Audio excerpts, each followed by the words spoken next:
Kita mau bicara keagungan Ramadan yang ditandai 3 hal.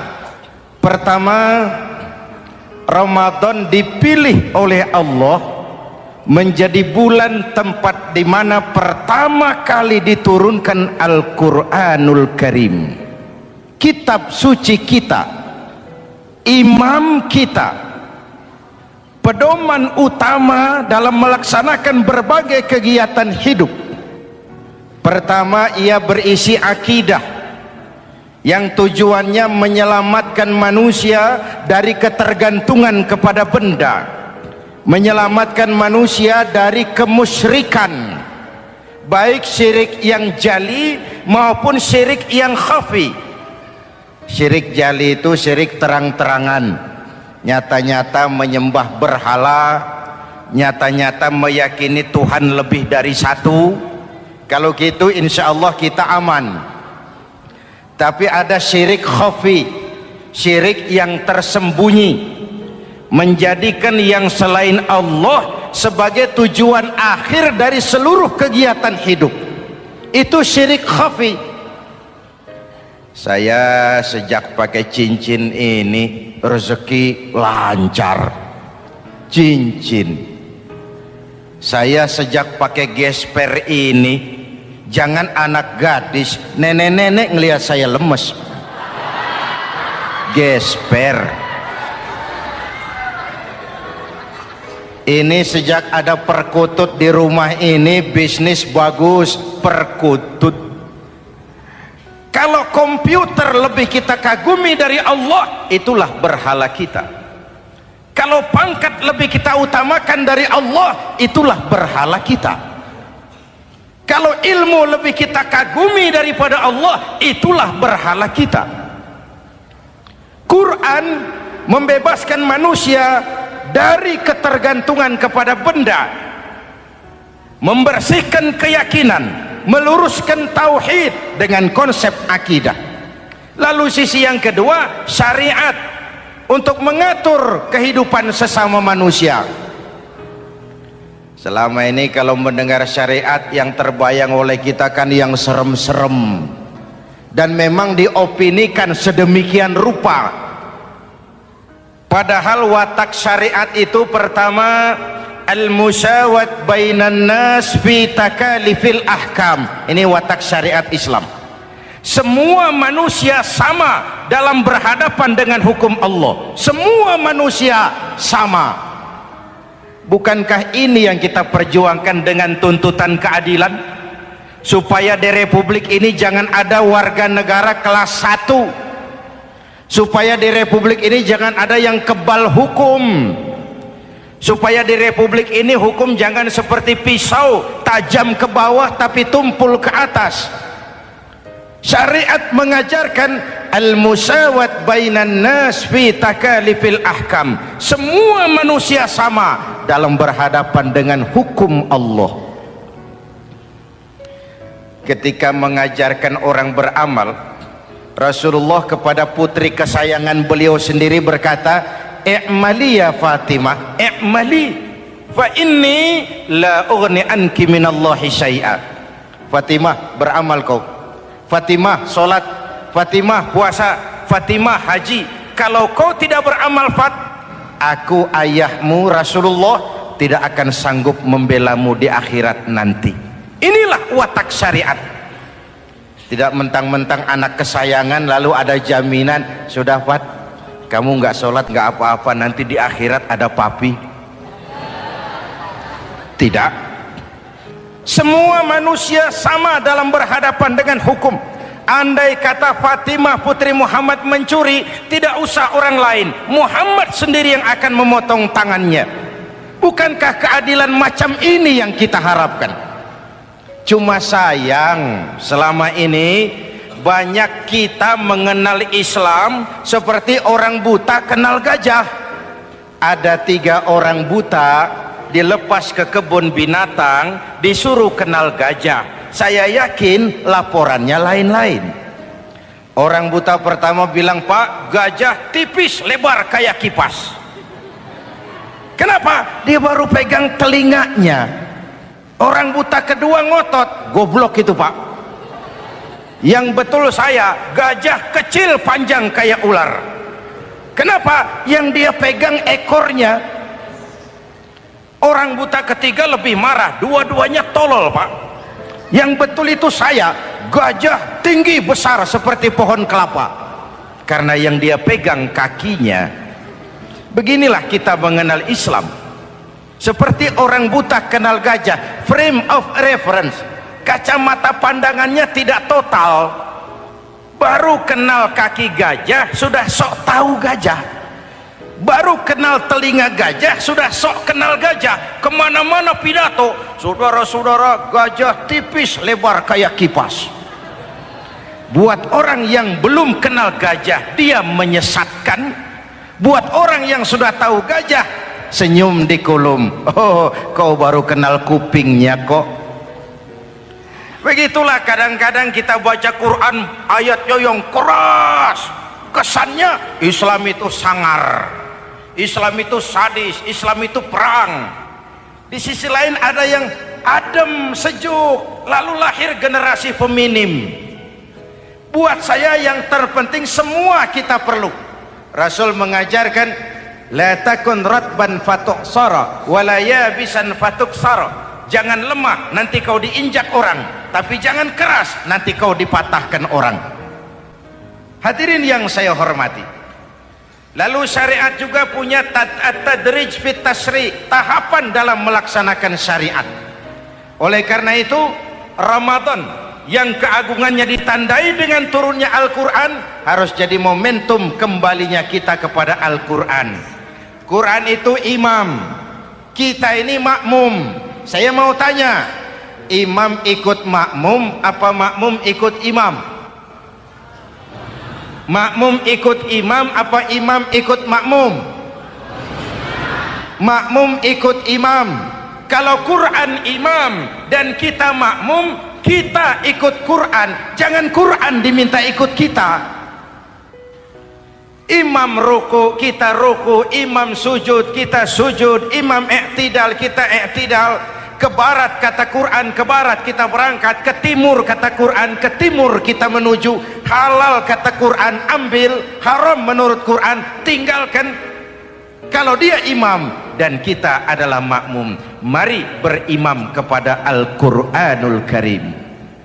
Yang kedua, keagungan Ramadan ditandai dengan perintah melaksanakan ibadah puasa. Para ulama menyebut puasa itu ibadah sirriyah, ibadah rahasia, ibadah abstrak, tidak ada unsur sugesti. Kalau kita sholat, orang lihat. Kita sedekah, orang tahu. Kita pergi haji, satu kampung nganter. Kita puasa, cuma kita dan Allah. Pura-pura sholat ketahuan Pak. Pura-pura sedekah nggak bisa dong, apa yang disedekahin. Pura-pura haji kemana perginya? Tapi pura-pura puasa gampang. Keluar rumah bibir lap yang kering, jalan lemesin dikit, ada angin miring, lemes amat puasa. Sirriyah, abstrak. Ibadah lain bisa dinilai, wah itu teman kita sodakohnya berani ya. Kok tahu kamu? Kelihatan dari jumlahnya. Itu sholatnya khusyuk ya. Kok ngerti kamu? Kelihatan dari geraknya. Tetangga sebelah itu rasa-rasanya hajinya mabrur ya. Kok ngerti kamu? Kelihatan dari tingkah lakunya setelah pulang haji. Kalau yang sebelah lagi itu haji tomat. Di Mekah tobat sampai kampung kumat. Ibadah lain kelihatan bisa dinilai, tapi puasa tidak bisa dinilai. Belum pernah saya dengar orang bilang, teman kita puasanya mantap betul ya. Kok tahu kamu? Beludah terus. Nggak ada hubungannya.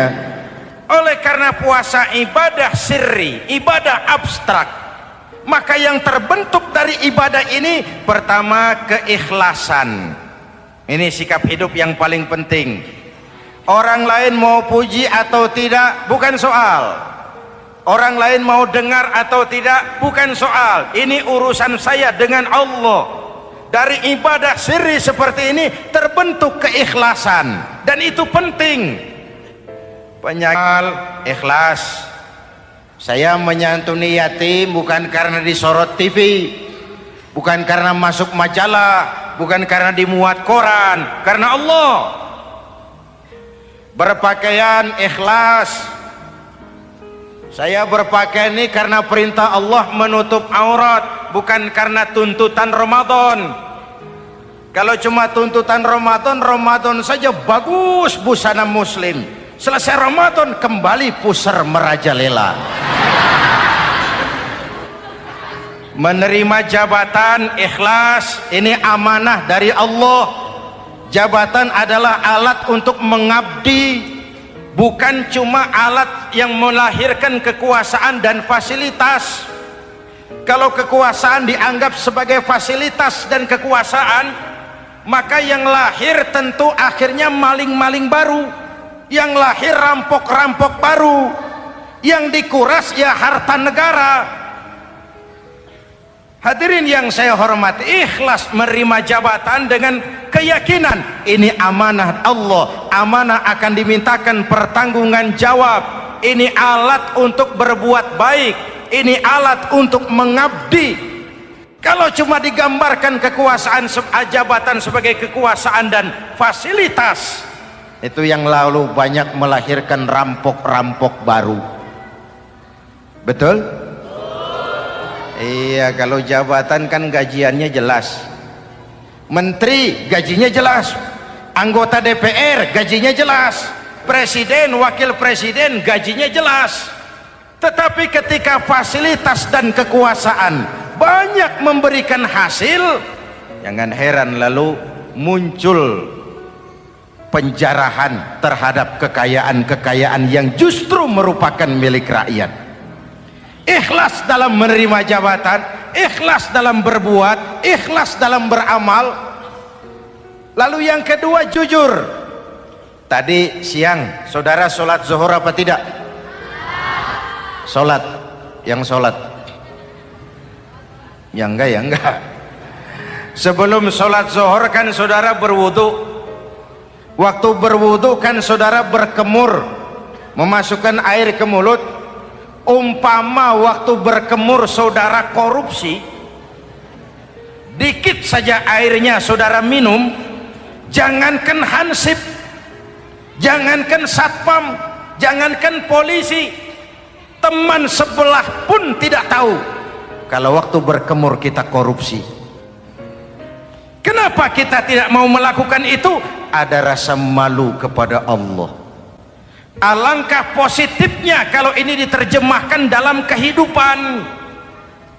Sekarang kan kita berpikirnya Allah ditekan. Kamu korupsi ya? Iya, Tuhan kan tahu. Biarin, Tuhan mah tahu, nggak ribut. Nggak ribut katanya. Tapi kalau orang, 3 orang saja tahu, geger kantor. Bayangin, Tuhan aja ditekan, Tuhan diintimidasi, apalagi orang lain.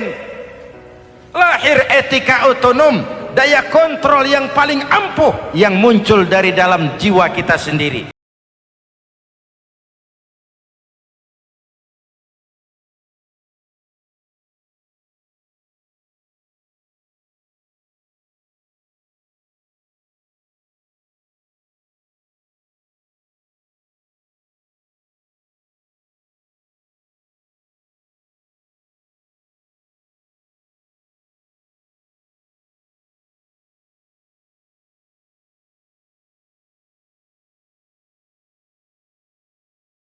Wa in sabahu ahadun au qatalahu falyaqul inni shaim, inni shaim. Kalau ada orang mencaci maki dia, bahkan mengajak dia berkelahi yang menurut ukuran dia mesti menang, tapi karena puasa, maaf, saya bukan nggak berani sama kamu, saya sedang puasa. Kalau mau berkelahi juga ntar aja habis buka, segeran dikit berantemnya. Inni shaim, maaf saya sedang berpuasa. Itu merupakan benteng. Orang itu kan kalau lagi puasa kondisi lapar, haus, temperamen kan tinggi, sedikit tersinggung temperatur naik, sama marah gampang. Kalau waktu begitu dia bisa sabar, ketika kenyang sudah nggak ada masalah. Sabar baik dalam taat kepada Allah.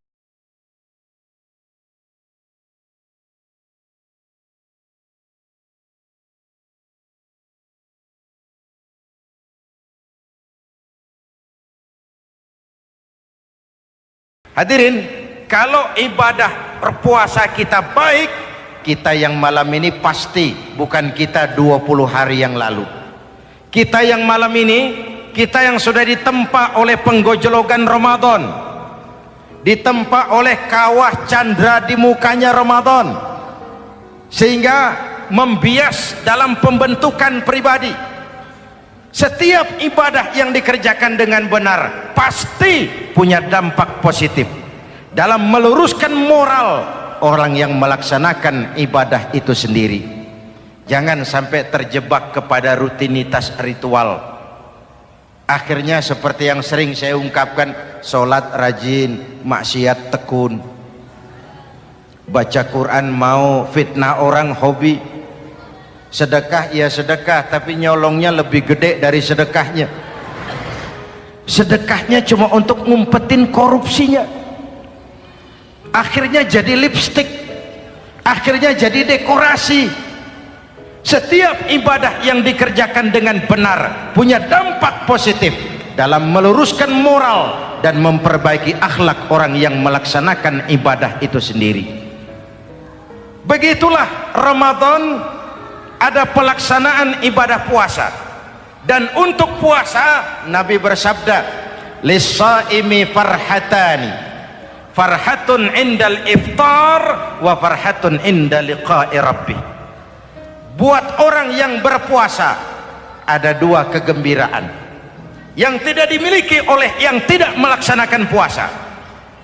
Dua kegembiraan. Pertama, farhatun indal iftar, kegembiraan menjelang saat-saat berbuka. Hati itu besar, rasa optimisme, padahal bukanya cuma sama tempe, sama tahu, sama ikan asin. Tapi entah makin dekat maghrib hati makin berbunga, ada kebahagiaan yang tidak bisa diceritakan. Allahumma lakasumtu, ya Allah hari ini saya laksanakan perintahmu, saya lawan rasa nafsu, saya tempuh lapar, haus, saya tunaikan semua ini. Itu kegembiraan yang puasa. Yang kedua, wa farhatun inda liqa'i rabbih, kegembiraan kedua nanti di akhirat pada saat bertemu dengan Allah subhanahu wa ta'ala. Masuk surga nikmat, bertemu Allah jauh lebih nikmat. Hadirin yang saya hormati, bahkan di surga ada sebuah pintu yang khusus disiapkan bagi orang-orang yang melaksanakan puasa. Tidak bisa masuk ke pintu itu kecuali orang yang puasa. Dan pintu itu disebut pintu Rayyan, Babur Rayyan, pintu Rayyan, yang hanya boleh dimasuki orang-orang yang melaksanakan ibadah puasa. Hadirin, lalu yang berikutnya, ibadah puasa ganjarannya abstrak. Kalau ibadah lain kita bisa lihat itu, sholat berjamaah pahalanya begini, haji kalau mabrur pahalanya begitu, sodakoh pahalanya begini. Puasa Allah cuma bilang as-siyamu li wa ana ajzibi, puasa untukku dan aku yang membalasnya. Berapa besar balasan Allah tidak diberitahu. Artinya apa? Kalau saudara kerja, mandor bilang, mas kau kerja sama saya, gajimu sebulan 5 juta, ketahuan sebulan 5 juta, kita kan bisa kong kaling kong, ada mandor rajin, tidak ada mandor kendor, pokoknya jatah 5 juta. Tapi kalau mandor cuma bilang, mas kau kerja sama aku, soal gajimu nanti aku yang atur, berapa besarnya nggak dikasih tahu. Aturan seperti ini harusnya membuat kita kerja lebih hati-hati. Sebab apa? Mungkin gaji kita sama saja 5 juta kalau kerja biasa-biasa, Mungkin jauh lebih besar kalau pekerjaan memuaskan. Mungkin tidak digaji sama sekali kalau pekerjaan sembarangan. Tidak dijelaskannya gambaran pahala puasa menjadi sugesti untuk melaksanakan ibadah puasa ini dengan sebaik-baiknya. Hadirin yang saya cintai, yang ketiga soal keagungan Ramadan ini. Di dalam bulan Ramadan ada satu malam yang bobotnya khairun min alfi syahrin. Satu malam tapi lebih baik daripada 1000 bulan, yang kita kenal dengan malam Qadar atau Lailatul Qadar. Sementara itu adanya pada sepertiga yang akhir dari bulan Ramadan, terutama di malam-malam ganjil. Di negeri kita lihat terjadi pergeseran nilai. Awal-awal Ramadan, minggu pertama pasar sepi, masjid ramai, full house, meledak. Betul? Padahal Rasul memberikan contoh, kalau sudah masuk sepertiga yang akhir Ramadan, beliau sing-singkan lengan baju, hamparkan sajadah, lebih banyak di masjid daripada di rumah. Itu baginda Rasul. Sing-singkan lengan baju, hamparkan sajadah, lebih banyak di masjid daripada di rumah. Hadirin yang saya hormati, di situ makna meraih kemenangan. Karena itu lebaran lain dengan Idul Fitri. Lebaran siapa saja boleh ikutan, tapi Idul Fitri milik orang yang melaksanakan ibadah Ramadan dengan baik. Nah, saya kembali kepada Lailatul Qadar. Semua kita, kecil atau besar, sengaja atau tidak, khilaf atau terpaksa, pasti punya yang namanya dosa. Di sini semua yang hadir nih, include saya, apa ada yang tidak punya dosa? Ayo, jujur. Apa ada di antara kita di sini yang nggak punya salah? Apa ada yang nggak punya dosa? Setiap kita, kecil, besar, sedikit, banyak, terlupa, terpaksa, pasti punya salah.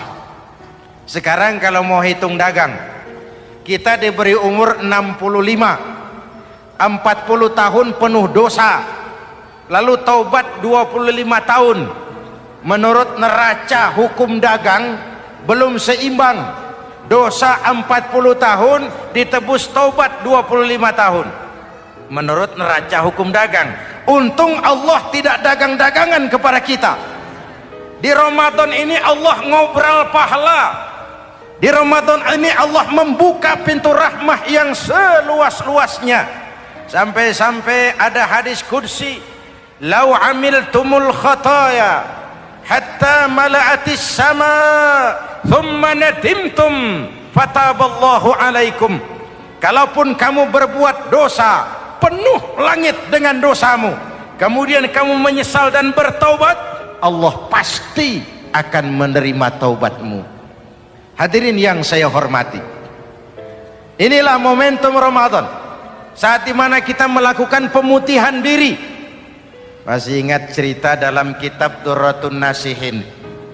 Saya ulang lagi cerita ini untuk sugesti. Ada buajingan tengik pernah membunuh 99 orang. Satu saat hidayah datang kepadanya, terniat ingin bertaubat. Dicarinya seorang ustadz, ketemu ustadz kepala ngajar. Ustadz, ya, apa? Saya mau taubat, diterima apa tidak taubat saya? Emangnya dosa kamu apa? Saya pernah membunuh 99 orang, Ustaz. Ustadznya melotot. Wih, banyak amat. Nggak segampang itu nyawa hak prerogatif Allah. Cuma Allah yang berhak ngambil. Membunuh tanpa alasan yang benar, dosa besar. Dosamu kelewat banyak, Mas. Nggak bisa. Dia vonis lebih dulu kayak surga milik bapak moyangnya. Ini preman kita pikir ini Ustadz saya niat baik-baik kok ngomongnya nggak enak. Daripada 99 tanggung, saya lempengin aja nih urusan dah. Dibabat lagi Ustadz, tamat, selesai, pas, cepet. Niat taubatnya masih terus, dia mengembara sampai ketemu seorang ustadz yang bijak. Waalaikumsalam Ustadz. Assalam. Ada apa? Ustadz saya mau taubat, diterima apa enggak sih? Oh, sebelum mentari terbit dari sebelah barat, sebelum nafasmu sampai di tenggorokan, Allah akan menerima taubatmu. Boleh jadi dosamu besar, tapi ampunan Allah lebih besar dari dosamu.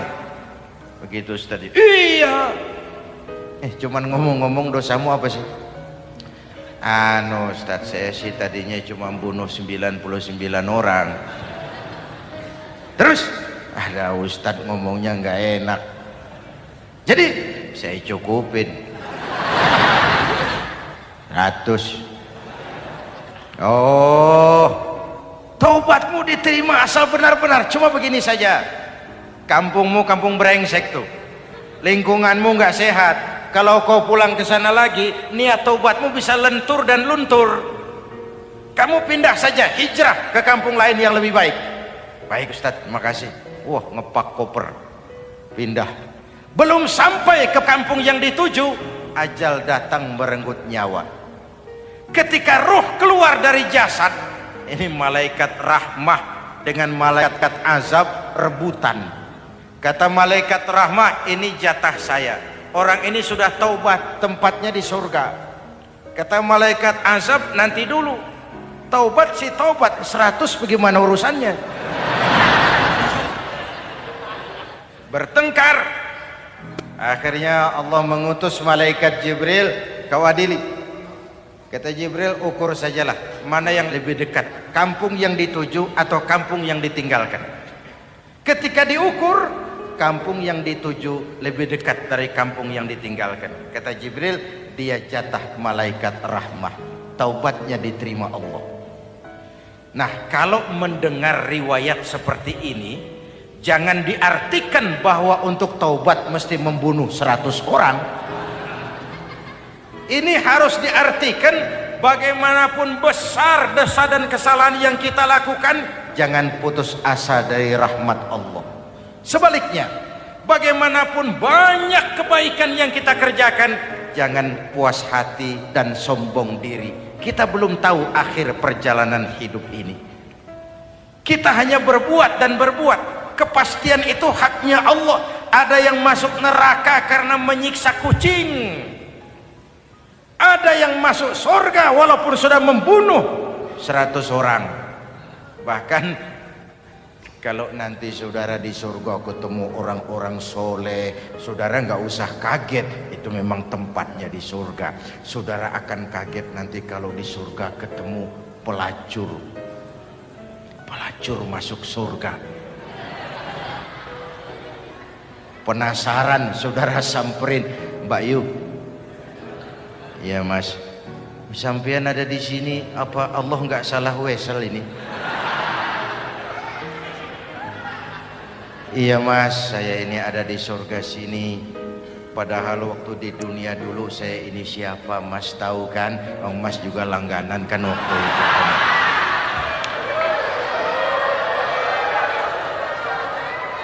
Tapi terus terang saja Mas, waktu di dunia itu saya terpaksa betul. Sejak lahir saya sudah yatim piatu. Sejak kecil sudah yatim piatu. Ada tetangga saya muslim sedikit kaya, tapi pelitnya 17 setan. Akhirnya demi tuntutan perut saya merantau ke kota besar. Ada yang nolong, katanya kerjanya ringan, uangnya lumayan. Apa? Ya itu. Demi sesuap nasi saya lakoni. Satu malam saya lagi berangkat dagang, lewat Masjid Baitul Ihsan ada ceramah, saya dengar dari jauh ustadznya pidato, katanya Allah berpesan, "Lau amiltumul khataya hatta mala'atis sama thumma nadimtum fataballahu alaikum."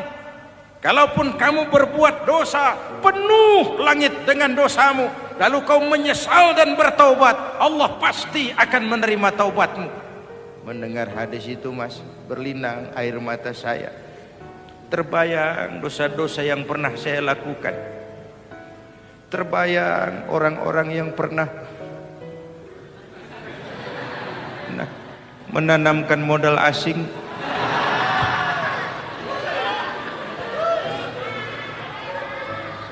Dikala itu hidayah datang, saya niat taubat pulang kampung mas, mudik.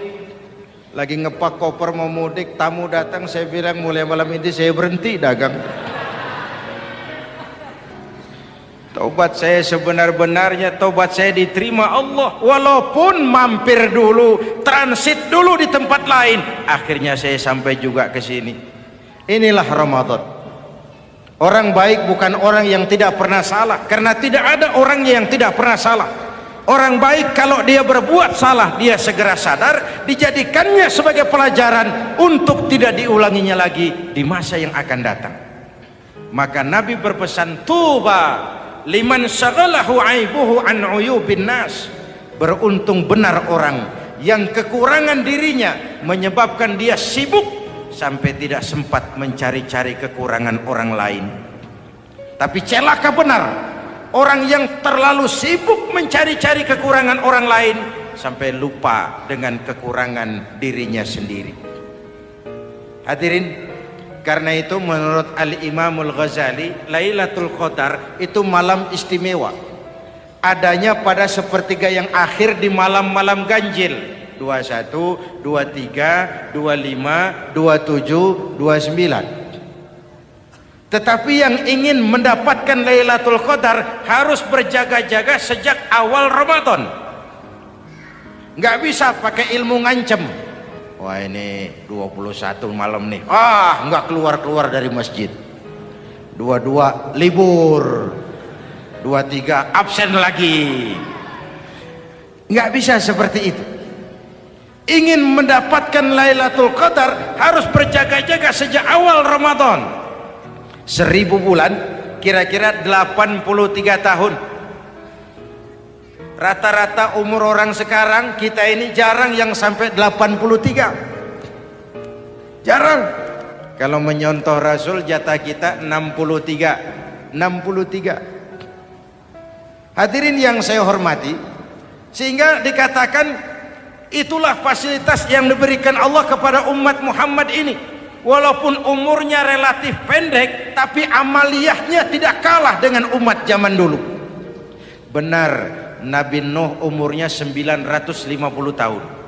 Ibadah umatnya berarti panjang, tetapi mereka tidak ada Lailatul Qadarnya. Benar, Nabi Adam umurnya panjang, 2000 tahun, umatnya rata-rata sekian,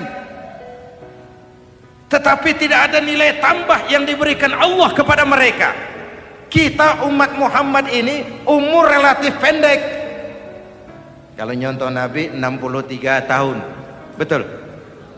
Tapi bayangkan ada Lailatul Qadar yang nilainya khairun min alfi syahrin, lebih baik daripada 1000 bulan, dan 1000 bulan 83 tahun.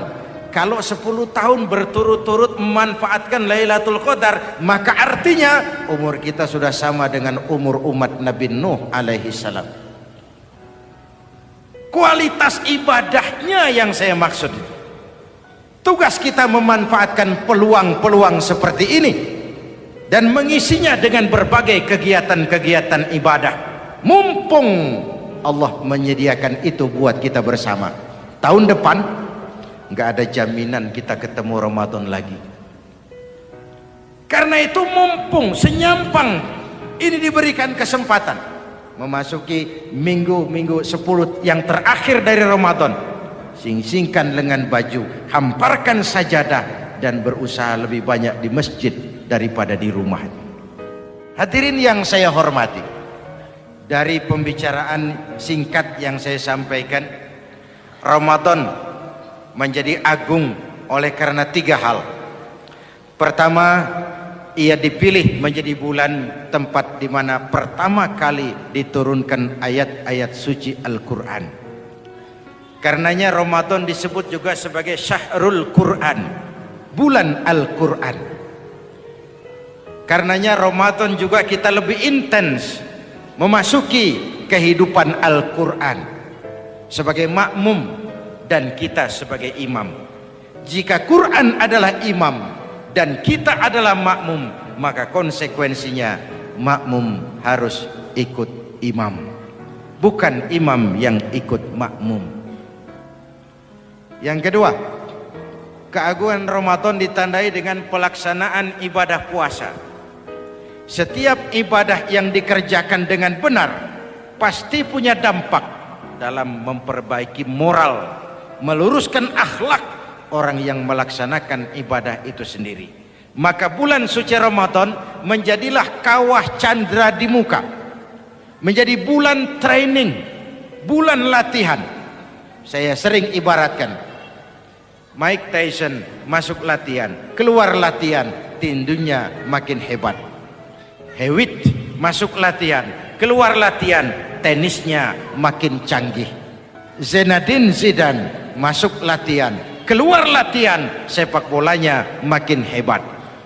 Kalau latihan tiap hari, main kalah terus, orang kan ngomong, buat apa latihan? Kita sebulan penuh latihan supaya bulan-bulan sesudah Ramadan nanti kita jangan sampai kalah dalam permainan hidup ini. Hidup ini kan permainan. Ada yang sekarang ini main sebagai pedagang, main sebagai pejabat, main sebagai pengusaha, main sebagai seniman. Hidup ini permainan. Wa mal hadhil hayatud dunya illa lahwun wa la'ib. Ini cuma permainan. Senarionya sudah ditetapkan oleh sang sutradara Allah Azza wa Jalla. Ini permainan saja. Maka bermainlah sesuai dengan aturan main, karena hidup memang permainan. Tapi jangan main-main. Walaupun ini permainan, bermainlah dengan benar. Jangan main-main. Kalau main-main, kalah. Sepak bola permainan, main-main kalah. Bulu tangkis permainan, main-main kalah. Hidup ini permainan, main dengan benar, main sesuai dengan aturan main, main-main kalah. Hadirin yang saya hormati, karena itu 1 bulan untuk menghadapi 11 bulan sesudahnya. Yang ketiga, ditandai keagungan Ramadan dengan ada nuzulul Quran. Diberikan Allah kepada siapa saja yang dikehendakinya. Semoga ibadah yang sudah kita kerjakan kiranya diterima Allah. Yang masih akan kita kerjakan diberikan kita kekuatan zahir dan batin. 7 macam perkara yang merusak akidah dan keimanan, merusak amal perbuatan yang sudah kita kerjakan, merusak sendi-sendi kehidupan sosial, pendek kata merusak segala hal di dalam kehidupan kita. Jauhilah olehmu 7 macam perkara yang merusak. Yang pertama, asyirku billah, menyekutukan Allah Subhanahu wa ta'ala. Agama dimulai dari keyakinan, maka kehancuran agama selalu dimulai dari kehancuran keyakinan, iman atau akidah yang dimiliki oleh seseorang. Dan untuk menghancurkan nilai-nilai iman yang kita miliki ini, orang rasanya tidak akan menghantam kita dengan peluru kendali. Orang tidak akan mengirimkan nuklir ke sini. Orang tidak juga akan mengirimkan satuan militernya ke sini. untuk menghancurkan nilai-nilai iman, dibanjiri kita dengan paham-paham yang merusak dan mendangkalkan akidah, baik ia bernama materialisme, baik ia bernama sekularisme, baik ia bernama banjirnya maksiat dan munkarat, baik ia bernama banjirnya peradaban dan kebudayaan yang menghancurkan moral daripada anak-anak kita, sedikit demi sedikit melenturkan dan melunturkan nilai-nilai keimanan kita, untuk kemudian pada waktunya nilai iman itu akan bertukar dan berganti menjadi nilai syirik kepada Allah Subhanahu wa ta'ala. Atau pada sisi lain, menjadikan yang selain Allah sebagai tujuan akhir daripada kehidupan kita. Sedangkan kita sama-sama maklum bahwa di dalam pandangan agama Islam, dosa yang tidak berampun, dosa yang terbesar, termasuk dalam kategori bapak moyangnya dosa, tidak lain adalah syirik, yakni menyekutukan Allah Subhanahu wa ta'ala. Pola penghancuran iman ini memang berstrategi. Ditawarkan kita kepada paham materialisme, paham kebendaan, di mana otak menempati urutan sebagai ranking pertama, Tuhan jatuh pada urutan kedua. Lalu menyusul kepada paham sekularisme, Allah dipisahkan dari seluruh kegiatan hidup ini, untuk pada gilirannya menjadikan yang selain Allah sebagai tujuan akhir daripada seluruh kegiatan hidup kita.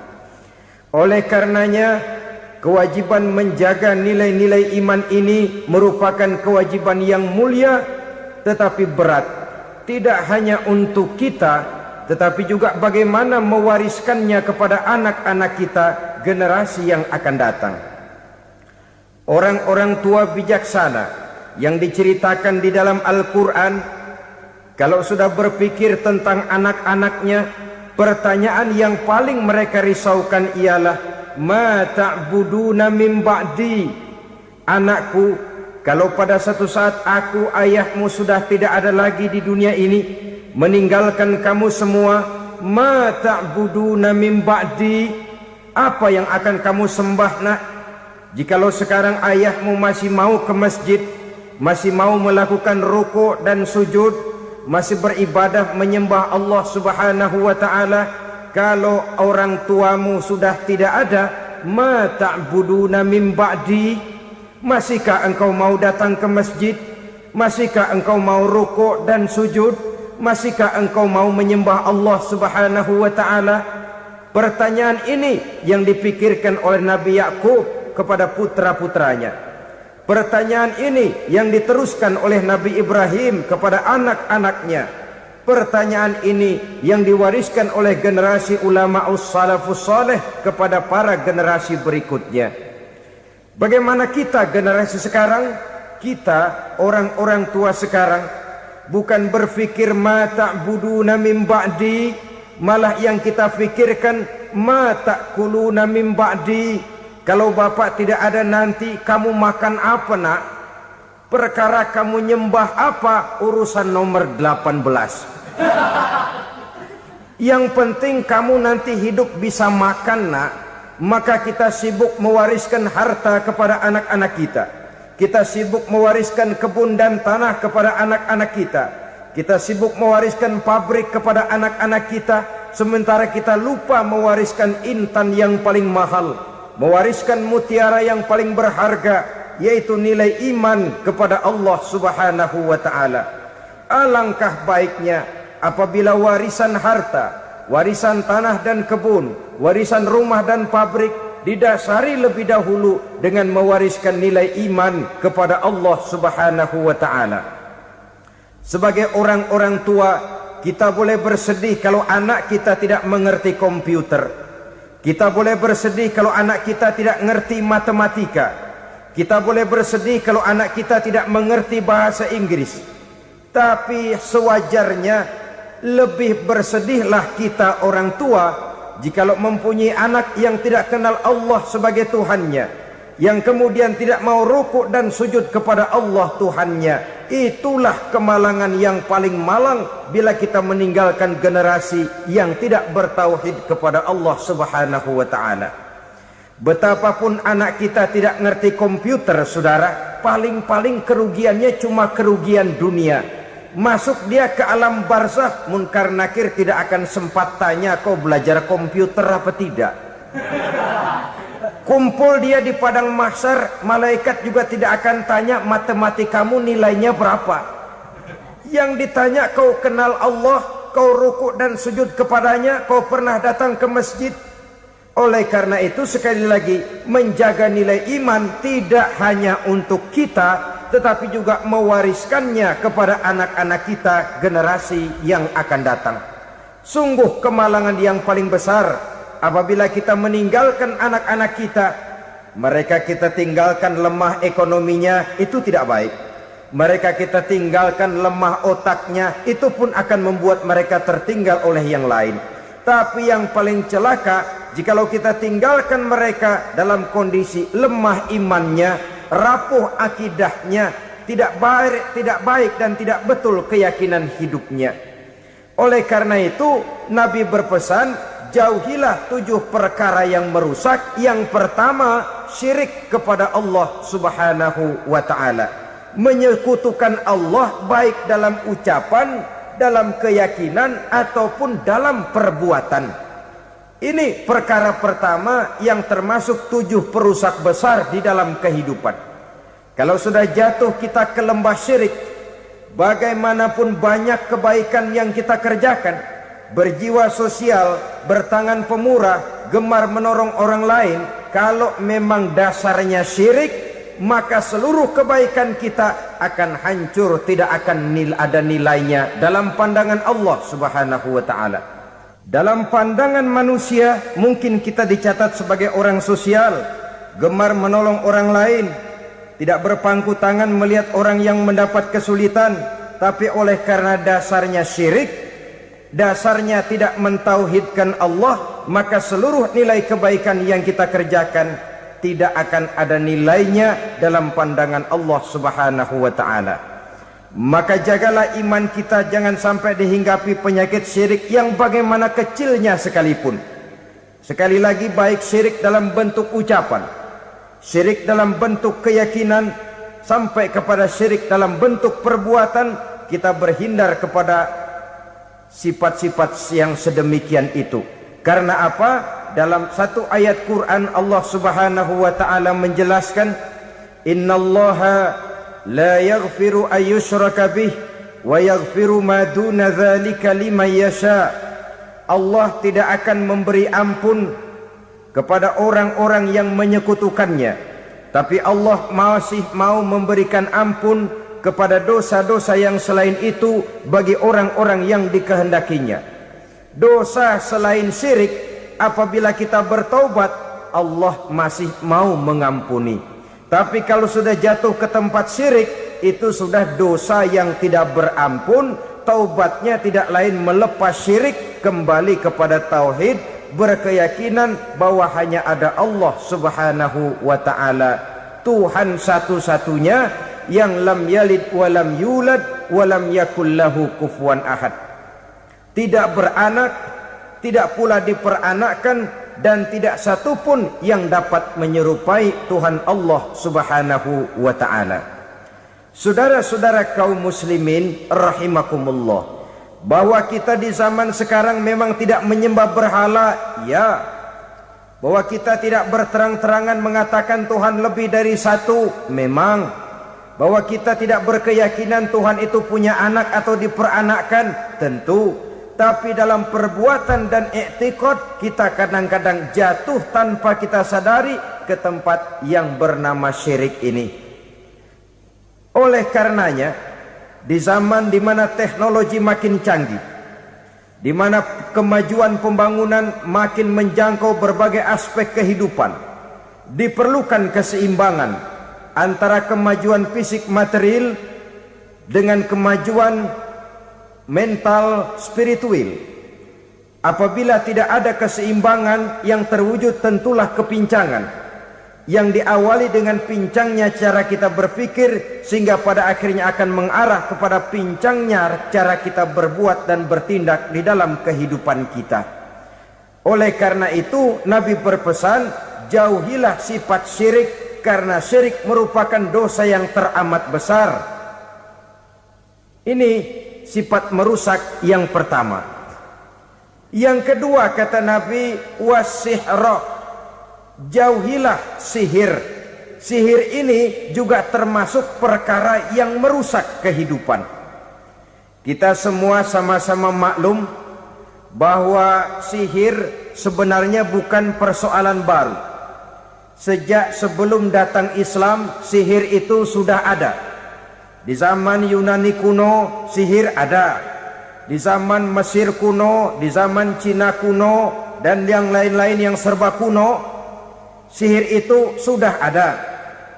Bahkan para nabi pun, para rasul yang diutus oleh Allah Subhanahu wa taala senantiasa berhadapan dengan ahli-ahli sihir untuk menguji kebenaran dari misi yang mereka bawa. Sihir adalah perbuatan di luar kebiasaan yang bisa dikerjakan oleh ahlinya dengan bantuan jin atau setan. Hukum mempelajari sihir adalah haram, mengamalkannya lebih haram lagi. Sebab itu saudara-saudara, sihir merupakan perbuatan merusak yang harus kita jauhi. Ciri-ciri daripada perbuatan sihir, pertama ia mengandung tipuan, bayangan khayal. Di zaman Nabi Musa misalnya, orang melihat tambang-tambang itu seperti ular. Nabi Musa melayangkan tongkatnya menjadi ular-ular besar yang memakan ular-ular kecil ciptaan tukang-tukang sihir Fir'aun tadi. Lalu sihir bisa terjadi dengan bantuan jin kafir atau setan. Kemudian ciri yang ketiga, sifatnya halus dan tersembunyi. Taruh kata ada seorang ahli sihir yang mempergunakan ayat-ayat Quran sebagai jompa-jampe, sebagai baca-bacaan, itu cuma sekedar kedok. Tujuannya tidak lain menjadikan agama sebagai ketok untuk membenarkan cara yang dimurkai oleh Allah Subhanahu wa taala. Satu hadis yang diriwayatkan oleh Imam Bazar dan Tabrani, Nabi berpesan, "Laisa minna man tatayyara lahu au takahhana au tukuhhina lahu au sahira lahu." Tidak termasuk ke dalam golonganku, kata Nabi. Tidak termasuk umatku. Siapa mereka? Man tatayyara lahu, orang yang bertatoyur.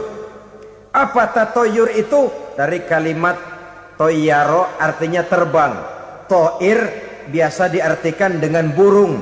Tatoyaro percaya kepada suara-suara burung. Man tatayyara lahu, mempercayai, meyakini dengan benar-benar kepada suara beburungan. Kan suka ada itu, nah bunyi burung tuh, maling liwat. Maling liwat. Burung bunyi, maling liwat. Itu termasuk tatayyara lahu, percaya kepada suara burung. Kan aneh kalau suara orang nggak dipercaya, suara burung malah dipercaya. Ada ustadz ceramah, kiai ngaji, nggak mau didengerin, burung dengerin bener. Nah, suaranya dari sebelah mana? Belah kulon. Nah, itu tandanya ano. Habis dihitung-hitung, itu termasuk tatayyara lahu. Au takahana, atau bertenung, au tukuhina, atau minta ditenungkan, au sahirolahu, atau melakukan perbuatan sihir atau minta disihirkan. Laisa minna, tidak termasuk ke dalam golonganku, kata Nabi. Sehingga dengan demikian saudara-saudara, menghadapi sihir dengan sihir sekalipun termasuk perbuatan yang tidak diajarkan oleh agama. Kita kan mempelajari sihir untuk jaga diri. Tidak apa-apa yang dilarang mengamalkannya, dilarang juga mempelajarinya. Sebab orang kalau sudah mengetahui biasanya lalu terangsang untuk mencoba. Kalau percobaannya berhasil, biasanya terangsang untuk coba lagi dan coba lagi. Pada akhirnya ketagihan, lalu beralih menjadi profesi, apalagi itu nanti bisa mendatangkan hasil uang. Saudara-saudara kaum muslimin rahimakumullah, kita manusia makhluk nyata. Kita hidup di alam nyata, terikat oleh sunnatullah, causality. Oleh karenanya bagi kita keyakinan yang penuh, keikhlasan di dalam bertuhankan Allah, penyerahan diri sepenuhnya hanya kepadanya, itu sudah merupakan obat penangkal yang sangat ampuh agar kita tidak terkena penyakit-penyakit yang dibuat oleh setan dan para pembantunya.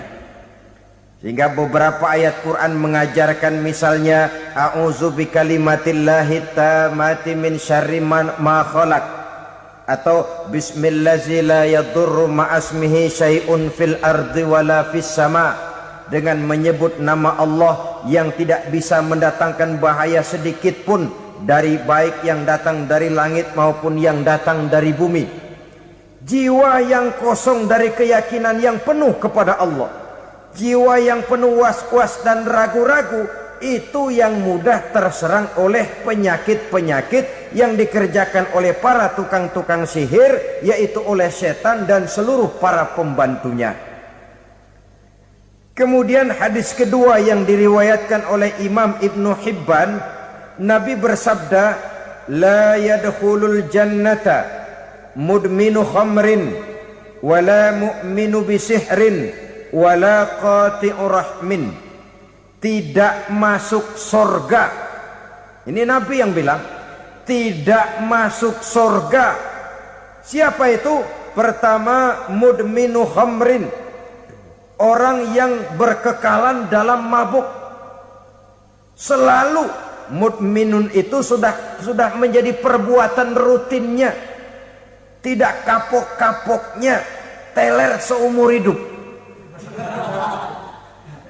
Mudminu khamrin, tidak masuk surga orang yang selalu bermabuk-mabukan.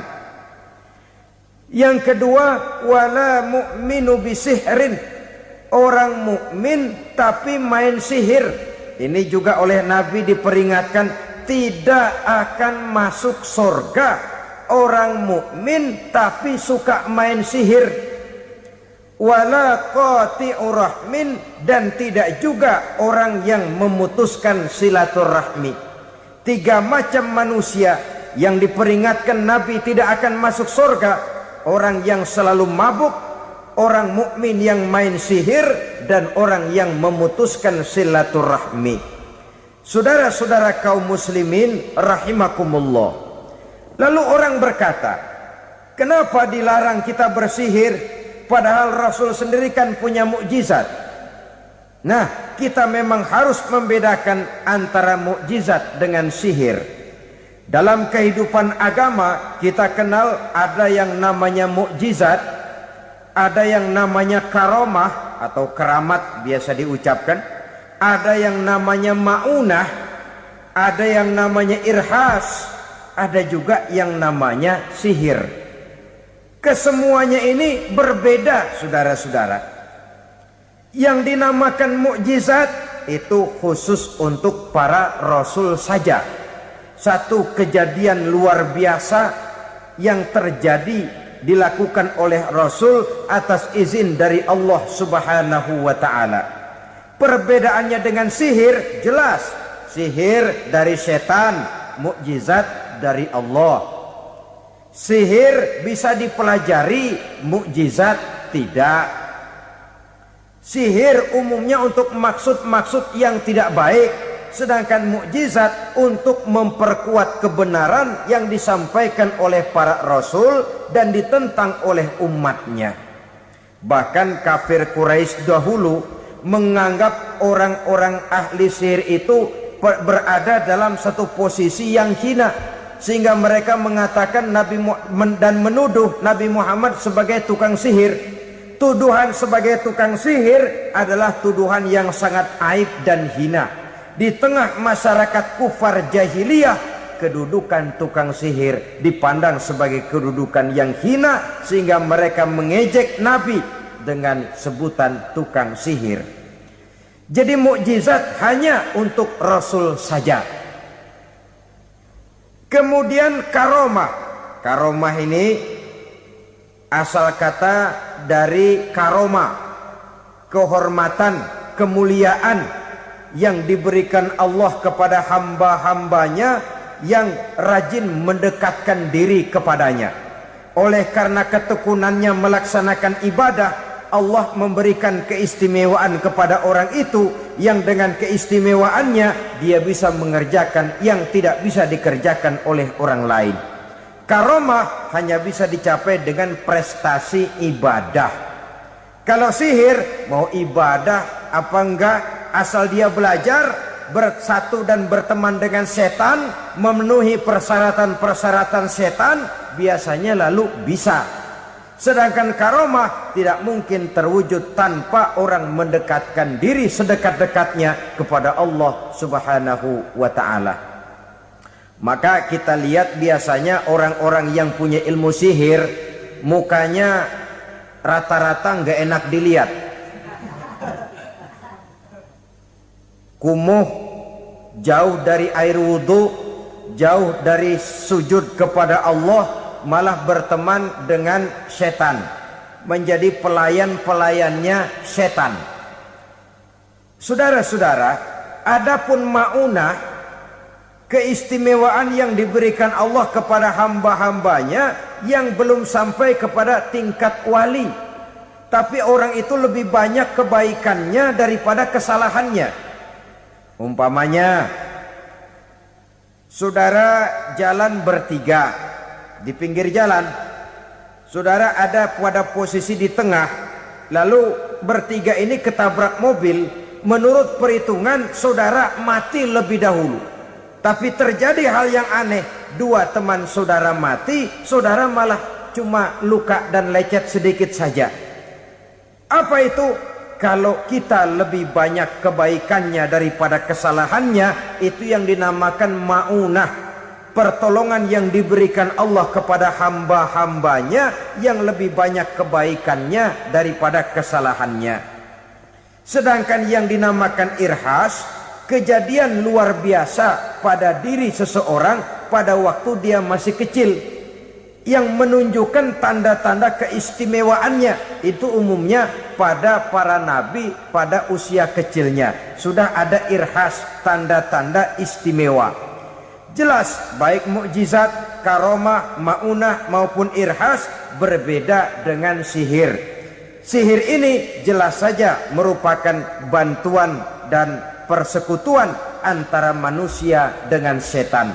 Padahal setan, kata Allah dalam Al-Quran, innahu lakum aduwwum mubin, sesungguhnya setan bagi kamu adalah musuh yang sangat jelas. Saudara-saudara kaum muslimin rahimakumullah, di zaman sekarang dalam menghadapi beban kehidupan yang makin pelik, menghadapi stres yang tidak kunjung selesai, menghadapi persoalan-persoalan yang teramat berat, orang sering mencari jalan keluar kepada hal-hal yang menurut pendapatnya bisa meringankan beban moralnya itu. Pergilah dia mencari sesuatu yang dapat meringankan bebannya. Dan tidak jarang yang jatuh ke pangkuan tukang-tukang tenung, ke pangkuan tukang-tukang sihir, yang mereka itu oleh Quran dijelaskan kazabal munajjimun walau sodaku. Tukang-tukang tenung, tukang-tukang sihir, mereka itu bohong walaupun benar. Maksudnya bohong walaupun benar, artinya kalau yang mereka kerjakan benar, itu sih kebenaran. Benar dengan kebenaran itu lain. Kebenaran, kebetulan bisa, tapi tidak untuk selalu. Apalagi kalau itu sudah membahayakan kehidupan orang lain. Jadi oleh karena itu Nabi berpesan jauhilah daripada sihir. Kalau sudah jauhilah dari sihir artinya ya jauhilah daripada mempelajarinya, jauhilah daripada bergaul dengan orang-orang yang ahli di bidang itu, karena dari pergaulan segalanya bisa menular. Baiklah saudara, ini yang kedua. Yang ketiga pesan Nabi, wa qatlan nafsil lati harramallahu illa bil haqq.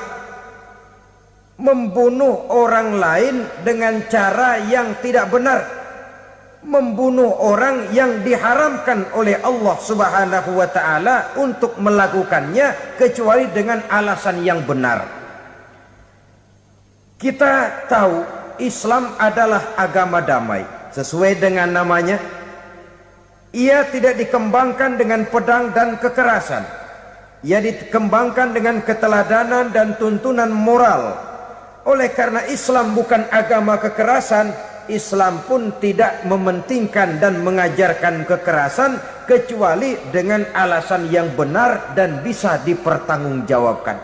Membunuh dengan sengaja, menghilangkan nyawa orang lain tanpa alasan yang bisa dibenarkan adalah merupakan dosa besar dan satu di antara 7 perkara yang bisa mendatangkan kerusakan dalam kehidupan dan yang hendaknya harus kita jauhi. Saudara-saudara kaum muslimin rahimakumullah, beberapa waktu yang lalu di sebuah kota kecil yang indah bernama New Auckland. Saudara tahu New Auckland? Itu dari Gunung Kidul masih ngidul lagi. Pernah diadakan satu seminar yang membicarakan bagaimana menyelamatkan masyarakat manusia dari bahaya Perang Dunia Ketiga. Diperkirakan kalau terjadi Perang Dunia Ketiga, manusia tidak akan tersisa. Sebab apa? Pada waktu itu cadangan nuklir yang dimiliki oleh bersama Amerika dan Rusia konon sudah sanggup memusnahkan 6 miliar manusia pada saat jumlah manusia baru 5 miliar. Jadi kelebihan nuklir dunia ini. Kalau terjadi Perang Dunia Ketiga, sulit manusia untuk tersisa. Maka dibahaslah di dalam seminar itu, wah, supaya tidak terjadi Perang Dunia Ketiga, maka perlombaan membuat senjata-senjata canggih, alat-alat pembunuh modern harus segera dibatasi. Dibahas, tidak mungkin kita membatasi perlombaan membuat senjata. Kenapa? Makin maju ilmu dan teknologi, makin canggih senjata yang ditemukan. Atom sudah meningkat menjadi nuklir, nuklir sudah meningkat menjadi neutron, dan kita tahu bom yang bernama neutron ini bom yang cukup membunuh tanpa perlu merusak. Artinya kalau dia diledakkan di kota kita ini, bangunan utuh, jembatan tidak ambruk, rumah-rumah tetap berdiri, tapi semua yang bernama hidup mati. Itu katanya lebih sopan dari bom atom. Sebab kalau si atom ini sudah membunuh, merusak pula. Neutron cukup membunuh saja tanpa perlu merusak. Jadi majunya senjata-senjata teknologi sebagai akibat yang logis dari kemajuan ilmu pengetahuan ini tidak bisa kita batasi. Dan memang sebenarnya yang bahaya bukan senjatanya, tapi manusia yang mengendalikan senjata itu. Mereka kembali kepada prinsip the man behind the gun. Bukan senjatanya yang bahaya, tapi manusia yang mengendalikan senjata itu yang bahaya. Walaupun senjatanya modern, katakanlah model M16 umpamanya, kalau yang mengendalikannya orang beriman, insya Allah aman. Tapi biar megang cuma senapan angin, kalau yang megang orang brutal, ngeri kita deket-deket. Apalagi kalau memang bukan ahlinya menggunakan senjata, bisa ngeker kaki kena jidat.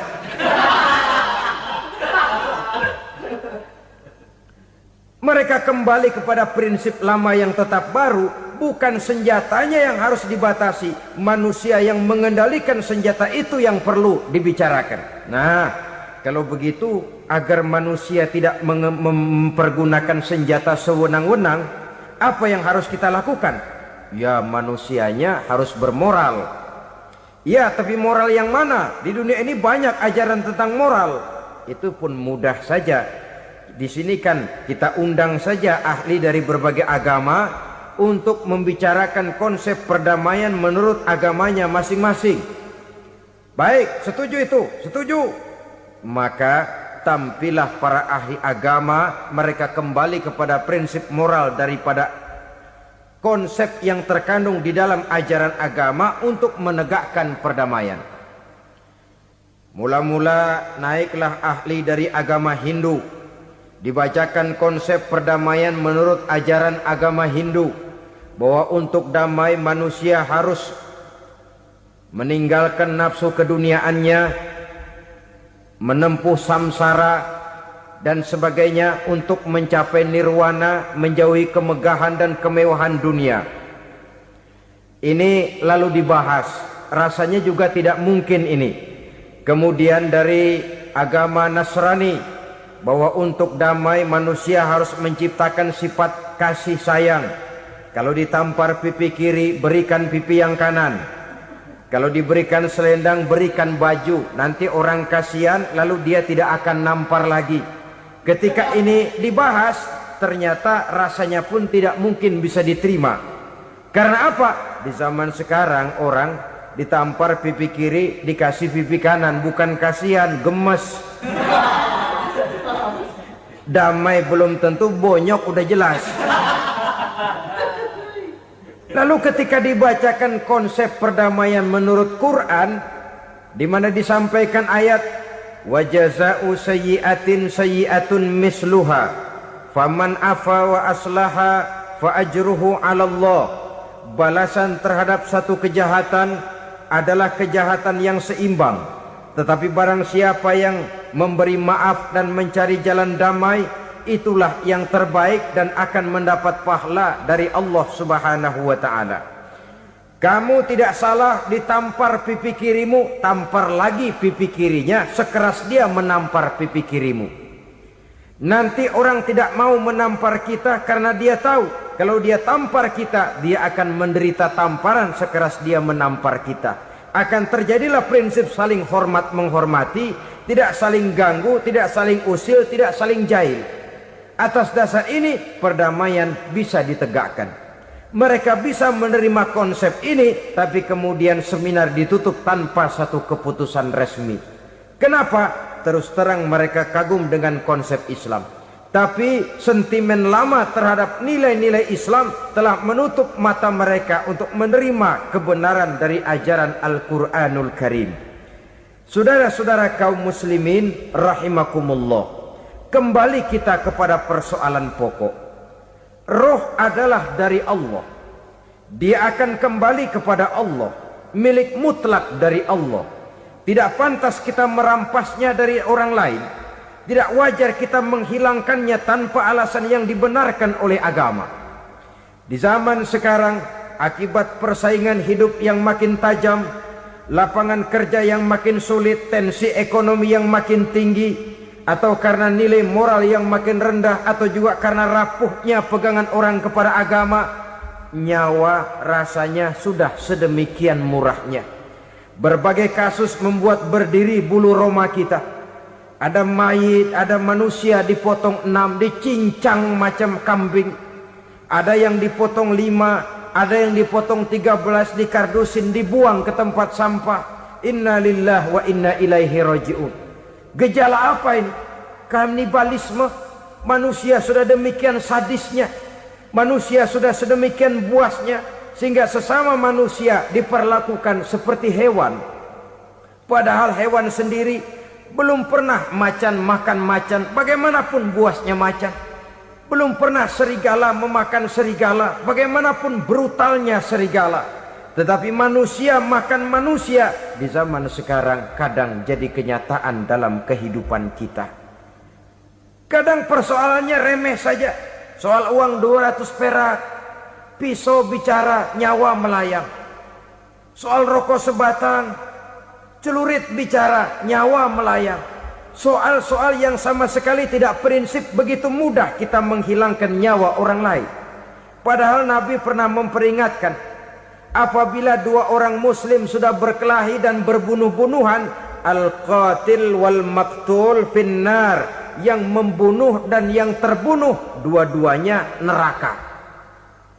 Sahabat heran, ya Rasul, kalau yang terbunuh, kalau yang membunuh masuk neraka itu sih wajar, tapi yang terbunuh kenapa neraka?